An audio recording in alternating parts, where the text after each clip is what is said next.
A graphic on the screens tonight, and what that is, if you can see it is kind of a chronological list of the prophets. And the reason I wanted you to see that is because we're going to be in Daniel tonight.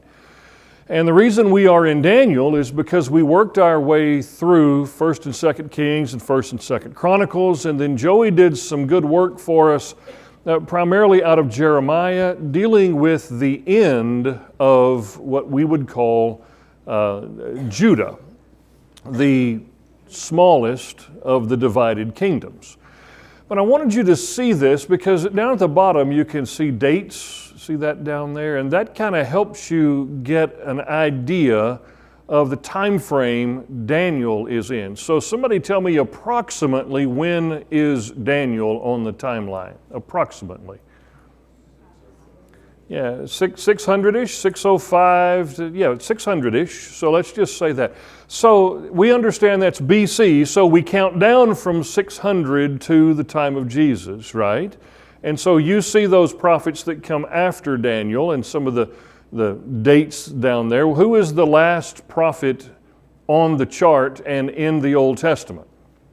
Malachi, about 400 years-ish before Jesus came to the earth. Now, the reason I want to kind of emphasize that is, as I've said over and over again, understanding the timeline is really helpful for us. And I know so many in here grasp that, but sometimes some of the younger folks, or some of the folks that haven't studied through the Old Testament a lot, have a hard time putting things in their proper order in the Old Testament. So before we get into Daniel, that's what I want us to do. Daniel is about 600 BC, so we can understand that. So let's go way back in your Old Testament. Let's go way back to the promise made to Abraham in Genesis 12 and Genesis 15 and Genesis 17 and so on. If we go way back to Abraham, does anybody want to tell us approximately the date for Abraham? And the reason we want to do that is that we're going to fill in some gaps between when the promise was made and Daniel. So approximately what's the date for Abraham? Yeah, let's go to probably around 2100, around 2100 for Abraham, okay? So then that takes us through his family and his descendants, and that puts them into Egyptian captivity. And when they get there, they're there for about how many years total? About 400, if you want to get picky, 430 years. And so who leads them out of Egyptian captivity? Moses does. And about when is that? Say we're at 2100 BC for Abraham. So Moses comes in at about the 14 to 1500 BC time frame. So we're counting down from 2100 down to, let's say, 1400. And then after we get settled in the Promised Land, we go through the 400 years of the Judges, right? About 400 years of Judges. That takes us down to the United Kingdom, Saul, David, and Solomon, 1000 to 900 BC, right? We're just kind of counting down. And so 2100 for Abraham, 1500 for Moses, around 1000 BC for Saul, David, and Solomon. And then around 700 BC is when the Assyrians come and take away the northern kingdom. You see the prophets that were involved in that. You can see them on the screen up there. Lots of prophets talked to and about the northern kingdom as Assyria was getting ready to take over. 700, 725 BC. And then we go down to Daniel around 600. And so there's a lot of prophets that talked about the southern, smaller group. And so the reason I want us to go through all of that is one of the things that was emphasized over and over again in Joey's recent discussions is that God, through his prophets, told the people exactly what he wanted them to do and what was in their best interest. Is that a fair summation of all of that? Over and over again, here's what you need to do, and this will be best for you if you'll do it. This is what I want you to do, and if you do this, this will be best for you. I want you to look up there and see all of those prophets, and I want you to understand that, and you already know this, all those prophets said what God wanted said. In order to avoid the Assyrians in 725 BC and the Chaldeans or Babylonians in 605 BC taking God's people away. Those prophets, and there were others, but those prophets, they told the people what God wanted the people to hear so the people would be okay. And the people didn't listen. And the reason I think that is important for us to get is because sometimes we act as if, or humanity acts as if, we can't really understand what God wants us to do. We're just kind of down here all alone. We're not really sure what to do, so we're just kind of winging it, doing the best we can. If we had more information or more specifics, we would be able to do better. Sometimes we kind of have that mindset or that attitude. You see that out in the world, and that is just not the case. Most of the things God told His people to do were easy to understand. The most recent thing we discussed, He told the people to not go somewhere. Remember, Joey discussed it really well and emphasized it. He told the people, do not go from Jerusalem to where? Egypt. Don't go to Egypt. What'd they do? Went to Egypt. Okay, I want us to see those prophets, and those prophets represent for us tremendous amount of words and information God gave to His people about what they needed to do. And generally speaking, folks didn't pay attention. Now, we live in a time different from the time they were in. We live in a time where we actually have, well, those prophets written down and a lot more information. And all of the information we have is designed to teach us what God wants us to do. It does give us, beyond that, more information about God's nature, His character, about the nature of creation, about the nature of the gospel and how it all works. There's all kinds of information there that support the main objective, and that is, here's what you need to do. God has always been in the business of telling His creation, here's what you need to do. Go all the way back to Adam and Eve. They're in the garden. Did they walk around wondering what they were supposed to do? God told them, here's what you need to do. And then said, oh, and here's what you don't need to do. He is a God who gives information. We have to have a mindset that says, I'm going to be a receiver of that information. I am going to actively work with that information, sort it out, understand it to the best of my ability, and put it to use in my life. If we do that, then the information will be able to do what He designed it to do. He wants to save us. That's the simplest way I know to say it. He wanted to save these people. Before the Chaldeans, the Babylonians show up, He wants to save them. He wants to save His people. But they didn't listen. That made me think about when I was younger and all of the times I sat in a Bible class or in an auditorium where someone was preaching and I was not listening. Anybody in here? I know you don't have that problem here, but maybe you've had that problem somewhere. Have you ever realized that so many people have taught and said so many things true out of God's Word, but I haven't taken all of that information in. I haven't used it. I may have heard it, I may not have heard it, but it was there.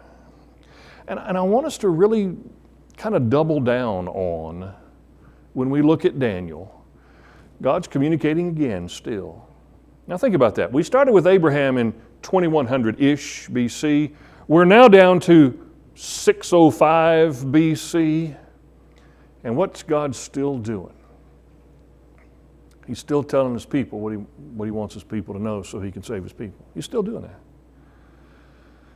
It is so that His loving kindness endures forever. That's who He is.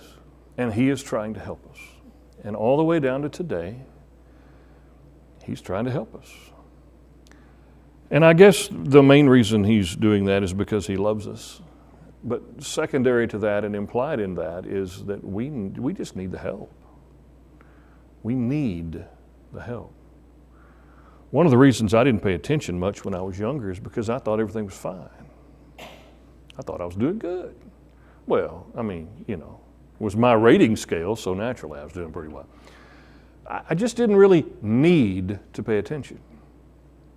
And I started listening because I had a bit of a relationship with somebody who was teaching the truth. I started paying attention, and it was like a series of light bulbs over and over and over again. And the connections that you make of how what Daniel says applies to the church. In Daniel chapter 2, It fits with what Isaiah said in about 750 years before Jesus came. All of that fits together with what Jesus said in Matthew chapter 16. And you put all that together and the light bulbs are just popping all around and you go, wow, this is amazing. What have I been doing all of these years? I haven't been listening and making these connections. So I want to say all of that. So we look up there and we see those prophets who spoke God's words to the people. And by and large, there are exceptions, but by and large, the people didn't listen. We don't want to be those people. It's just that simple. And so as we study in Daniel, as we work our way through this section, let's be inquisitive about it. It's not that we want to be arrogant and act like we know more than somebody else. That's not it at all. But let's look at it from the standpoint of what can I gain from this? And how can this be useful for me? Because time has continued since Daniel. 605, it keeps going. Jerusalem is besieged. It is an ugly scene. 586 BC, things totally fall apart. And then we'll get to some information where folks get to go back to Jerusalem after that. And they begin to rebuild the wall. And we get some prophets talking to us. You can see them on the screen about what they need to do then. And then we make our way to the New Testament. Jesus comes on the scene. All of that information is good and useful for us if we pay attention to it, use it with a view, or listen to it with a view of how can I use it, what can I do with it. So, seems like a good time to do that and a good time to revisit the timeline. Any comment you want to make about the timeline, about the concepts of following the folks in the text so that we understand the order in which they came? It's a really important thing. So if I were to ask you who came first, Noah or Abraham, what would you say? You got to say something. Noah or Abraham, what would you say? Say it out loud. Noah. Well, there's a couple of ways we know that. One way we know that, Noah's discussed in Genesis chapter 6, and Abraham comes on the scene in Genesis chapter 12, so there's that. But the other way we know that is the business of the flood predated Abraham. We know the timeline. And so thinking about things like that, whenever somebody mentions, for example, one of these prophets, you can put them in their place and you know the circumstances that we're discussing. When someone mentions Daniel, you can automatically know, okay, we're dealing with the time after the northern kingdom has fallen to the Assyrians and the time in which the southern kingdom has fallen to Babylon. I know what time we're talking about, so we're past Saul, David, Solomon. We're past Moses. We're getting right near the end, chronologically, of the Old Testament. When you know that sort of thing, then you can understand things faster, things click with you, and you can make associations. So that's the goal. And that's why we do the Bible study. Okay, anything that you want to say preparatory to Daniel chapter 1? Anything you want to say about any of this so far? Or something you want to say that we haven't been discussing? Anything you want to? Okay. Yes? What do the colors mean? I have no idea. You don't know if it's like to the northern kingdom or the... Well, no, because the timeline would, yeah, that wouldn't be. I think it's just the hat that the guy's wearing has a corresponding color. Yeah. Here's an interesting thing for you. The actual map that I chose to put up there, those colors were not very vivid or anything. They just kind of were muted, and I thought, well, let's spice this thing up a little bit. So amped up the colors and created controversy. There you go. No, I think it's just so you can see Daniel and then where he fits on the timeline, on his range. And so Daniel has on that royal blue kind of hat, and so then his range is, his start to finish prophecy is that color.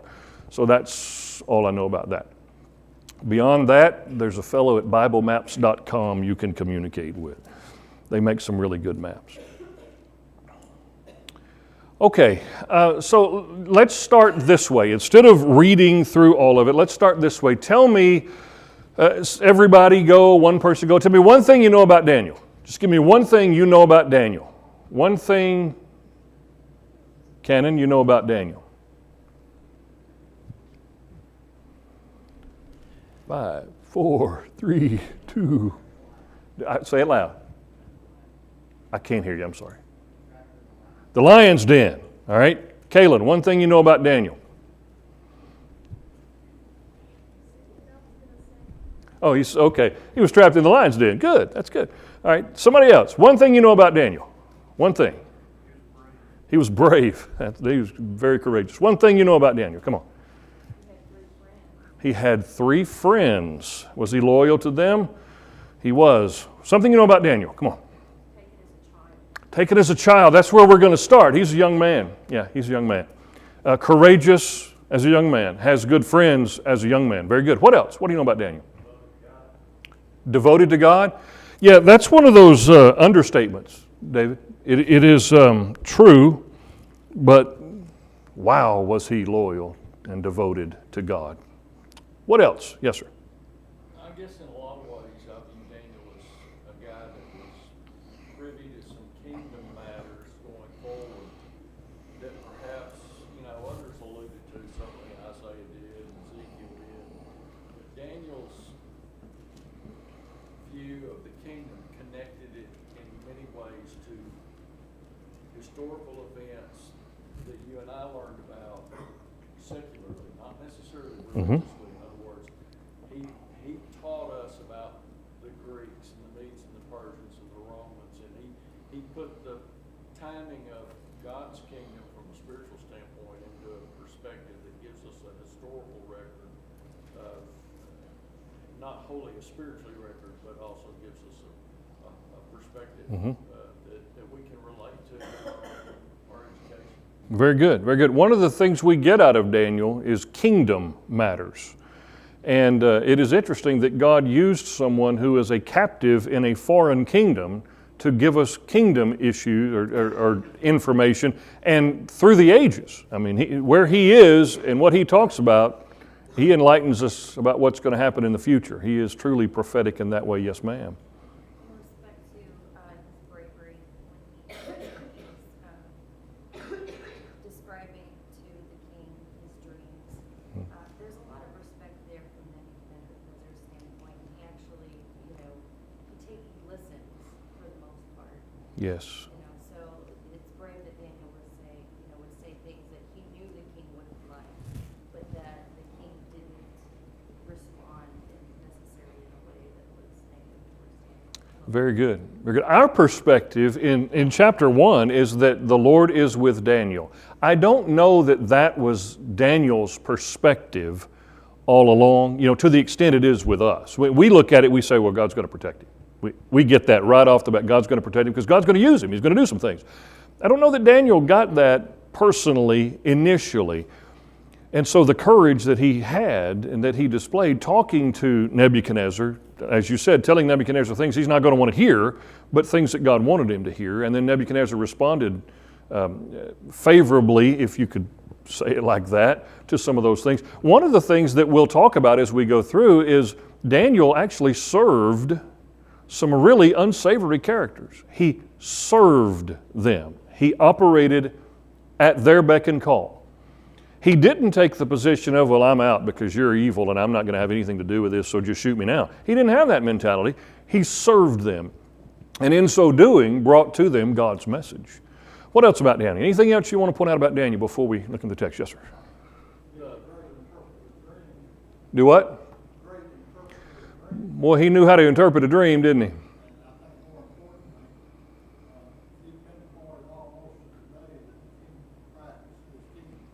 He sure did. In the days of those Roman kings, the God of heaven will establish a kingdom that will never be destroyed. That's awesome. It is all of those things about him, his faith in God, his trust in God, that made him usable for God.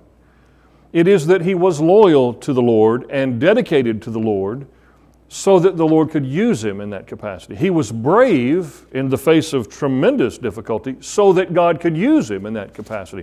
I often equate Daniel's bravery and discipline and dedication to the Apostle Paul's. Paul was able to be used by God because of Paul's disposition toward God.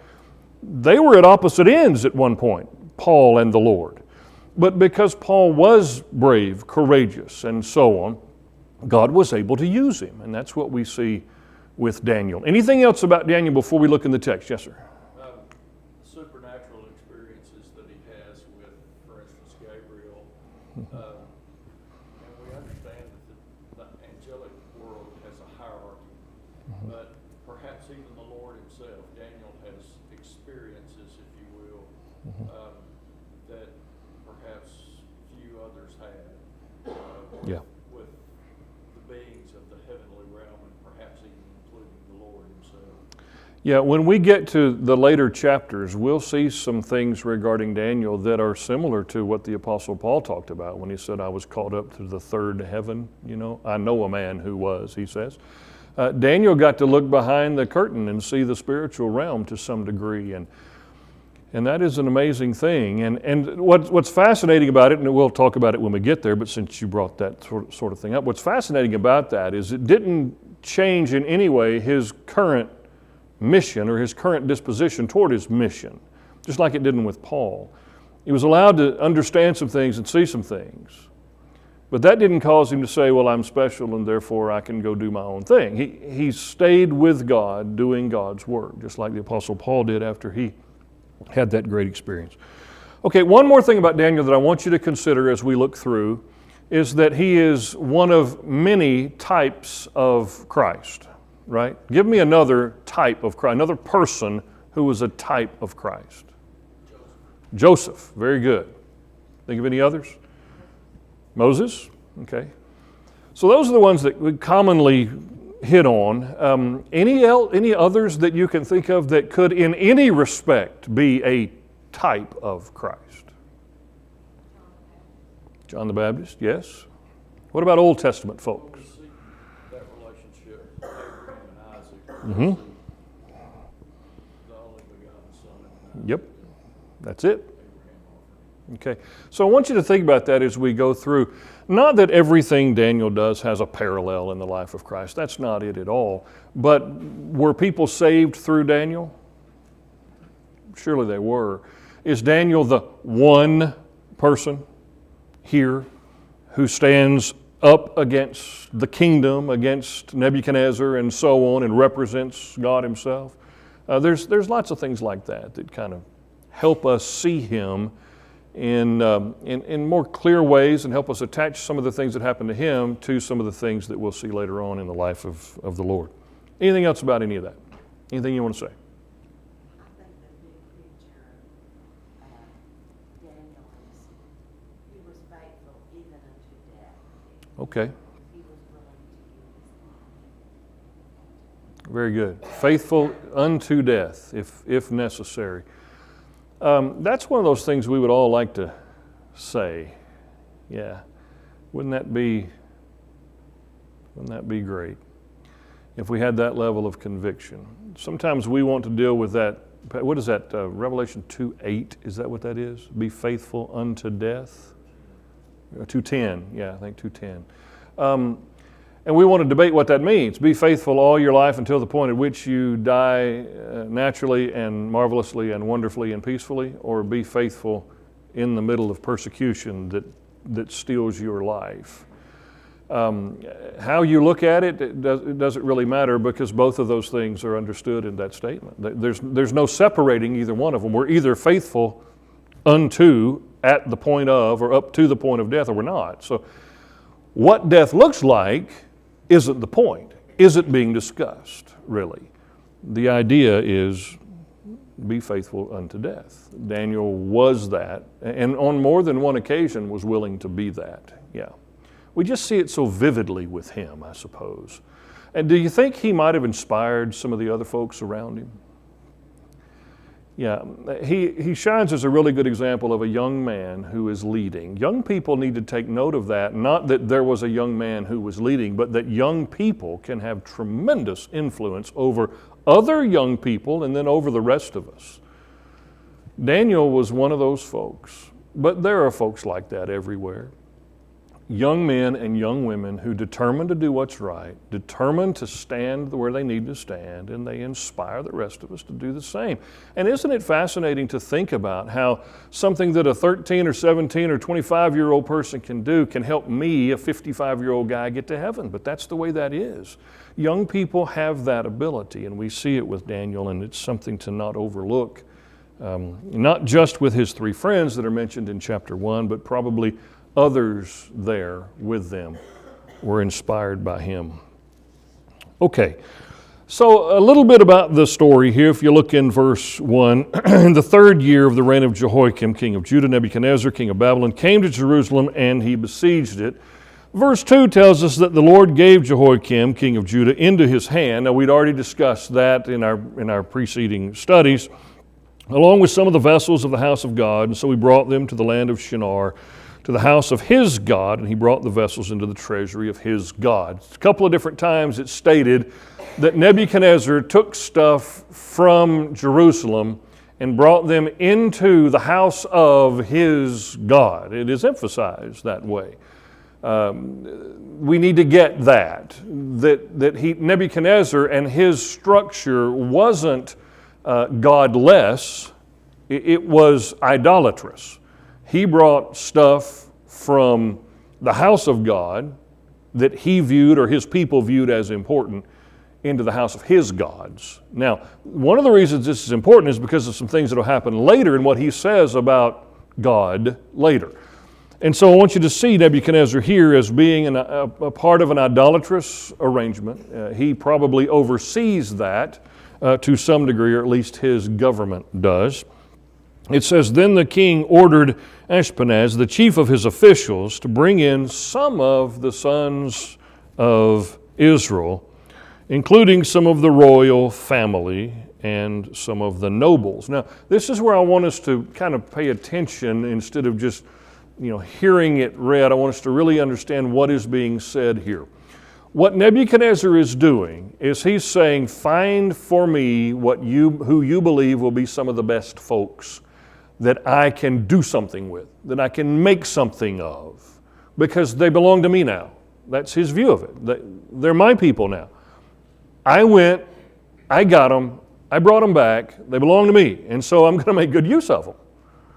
And so what Ashpenaz is chartered to do is you go find these people, even some of the royal family and some of the nobles. Verse 4, youths in whom there is no defect, who were good looking, showing intelligence in every branch of wisdom, endowed with understanding and discerning knowledge, and who had ability for serving in the king's court. Well, I get all of that. The only one that doesn't make a lot of sense to me is the good-looking part, but I get the idea that we're going to go gather up the best of what we brought, and we're going to figure out how we can use them. And so I want the ones that can be of value to my kingdom. That's the way he did it. Nebuchadnezzar was different from the Assyrians. We talked about some of the ways the Assyrians did things. They weren't so big into bringing people back to a central location, as in bring them back to Nineveh. They weren't so serious about that. What did the Assyrians like to do? They took other captive nations and they mixed them all up. Yeah, they like to scatter them around and mix them all up, and that way you don't have allies there. You have, well, a lot of cases you have enemies learning to live together and so on, but that's the way the Assyrians did it. Nebuchadnezzar looked at it differently, and he said, we're going to bring everybody back to Babylon that we want to bring back to Babylon, and then we're going to put them to work in the king's court, in the king's business. We're going to put them to work in the government. We're going to use these as best we can. Now, some of them probably ended up being, well, your average run-of-the-mill slave, if we can say it like that, in their time. Probably what a lot of them ended up being. But this particular charge, and the reason we have this in the story is because it's about Daniel, this charge is you bring me the ones that can work here, that can serve in my administration. And it's fascinating that Nebuchadnezzar would look at it like that. A lot of kings like him, powerful ones, would look at it from the standpoint of, like the Assyrians did, we're good here. We've got all we need here. I have the people around me I want around me. I don't need those other folks. I don't care how smart they are. I don't care how good looking they are. I don't need them. I have what I need.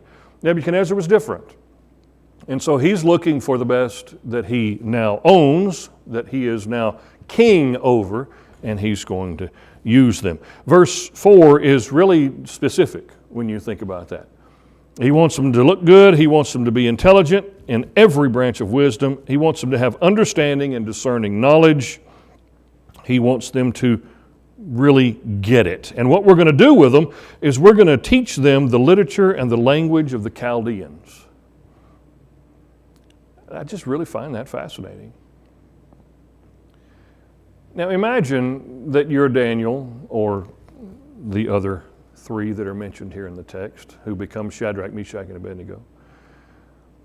And the king has said, you're going to learn our literature. You're going to learn our language. We're going to make you like us. How would you feel about that? You're a Jew from Jerusalem. You excited about that? I mean, can you imagine any of those four going, this is going to be fun. We're going to learn a new language. It's going to be great. Probably not. Probably not. We don't have details about this, but we look at this story and we kind of conclude that there's not a lot of family around them to support them through this kind of thing. We don't know about their family. Are they even in Babylon? Are they even alive? I don't know. You've just got Daniel and his three friends here who now belong to Nebuchadnezzar and his court, his officials. And now you have to learn the language and you have to read the literature and get to know them. And probably the expectation out of verse 5 is that they're going to appreciate the Chaldeans and their literature and their language and their government. The king appointed for them a daily ration from the king's choice food and from the wine which he drank, and appointed that they should be educated 3 years, at the end of which they were to enter into the king's personal service. This was not just a 3-month kind of an arrangement. This wasn't a little bitty investment in a few people from Jerusalem. This is a 3-year pursuit. What does that tell you about Nebuchadnezzar? Tell me one thing that tells you about Nebuchadnezzar. One thing that says about Nebuchadnezzar.